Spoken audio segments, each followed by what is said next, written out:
I just think this is Tony's way of trying to get back at WWE because they've been in the news with one of the greatest WrestleMania evers and breaking all these records, and he's not really drawing, and this is just him. Sounds like being erratic as usual. Right. So then Paquet stood on the stage. Do you get that? Do you get that vibe or no? Of course. Okay. Renee stood on the stage and introduced Will Ospreay for an interview. He said there's a rumor going around that he's afraid of the grind. Ospreay said he doesn't know where it's coming from because he's one of the only guys who travels from the UK to the United States on 8-hour flights and delivers some of the best matches the world has ever seen.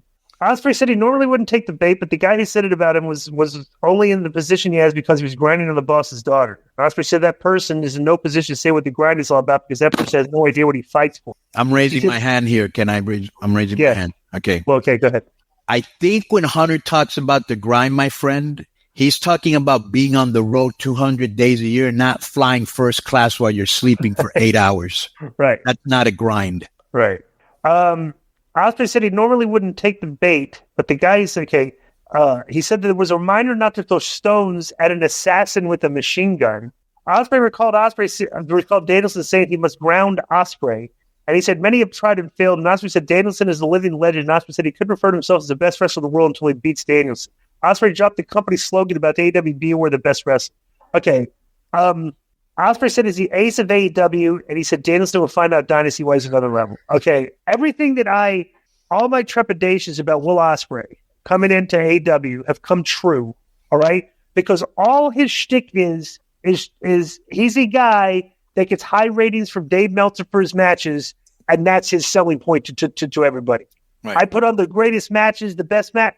Bro, you gotta you're talking about like your performance grades on your matches. You need to start talking about like you're an actual combatant that's out to beat people up that have issues with them. He never speaks about that. He's just like, he always thought, if I want to be the best wrestler, I have to be Bryan Danielson. It's like, dude, if you want to be the best wrestler in AEW, you got to beat the champion. You got to be Joe. That's what do you think? Like, think about the tone of what you're talking about here. To be the best wrestler, I have to be Bryan Danielson because Bryan Danielson was voted the best wrestler of the Observer for years. Right. And now Will Ospreay is the best wrestler for the Observer for years. So now they're fighting over who was the best wrestler in the Observer for years. Right. And I'm like, that's fine for your little tiny audience that you have here. But, bro, you're not trying to draw these people. You already have them. They're going to. And so what you're telling me is the great. Yeah. So what you're telling me is the greatest wrestler in your company is not the champion.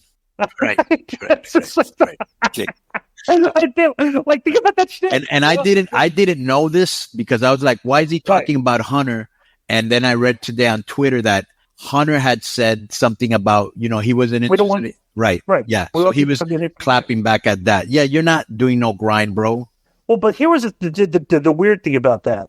Is because we know that AEW signed Okada. They signed Okada. They signed, they signed Mercedes. And, realistically, this is what I was thinking. Because the guy that I would think he was talking about, if he re-signed with AEW, I think Triple H was talking about MJF. Right. Because MJF's 25 years old?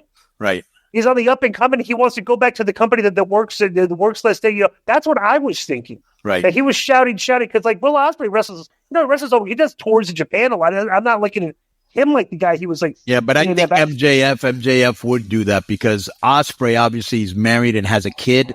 MJF isn't married and has no kids, and he just wants to grow. Right. So I don't think it's MJF. It might have been Ospreay. Right. But the whole sell of this match, they're going to talk to try to make it sound like they've done nothing again. This is going to be a match that we know is going to be good, but it isn't due to the buildup, and that happens a lot. Right. So what's the buildup here? I mean, half the time he spoke about other than his stuff with Bryan Danielson. Why are we having video packages on them? Why are we having a face-to-face between them? Why are we they've done really nothing to build them except, okay, here's another dream match coming. That's okay because we know the match will be good, but I get into the buildups. Let me give you a perfect example here. With the exception of Will Ospreay, okay, how many top guys in professional wrestling have ever come out there and in their shtick and in their persona, they're talking about how great their matches are? Has anybody said that? Especially he's kind of a babyface, even though he's with Don Callis. Right. And she's out there bragging about how great his matches are. It's like, well, we've had like CM Punk say, I'm the best. Best in the world, but he was a champ. He had a 400-day reign. He was fighting. He always had the belt. He's like, I'm the best in the world because I'm the best in the world. You look at the guy's the champ. Yeah. It's like this guy saying I'm the best in the world because Dave Meltzer ranks my matches high. That's actually literally the guy's stick on the show, which I think is like he has had great matches. But yeah, I get what you're saying. You don't sell that to the audience like, hey, you want to see a great match? Come watch me. Right. You sell it by like trying to sell a fight, and you bury the guy. He buries you back, and it's a personal issue. Now we're going to go to the ring. But now they're saying we don't care. We're the greatest wrestlers. We had great matches, and now we're going to wrestle each other. All right, whatever. Yo, what's up? I just want to thank you guys for watching this clip. Don't forget to hit the like button, leave a comment, and subscribe, and join our YouTube membership for hours and hours of exclusive, unedited, uncensored content. And being a member will help you get involved in our upcoming live streams. Thank you for your support. Thank you for riding with us. I know you got a lot of other podcast choices, be it wrestling or other ones. And thank you for picking us. Boom.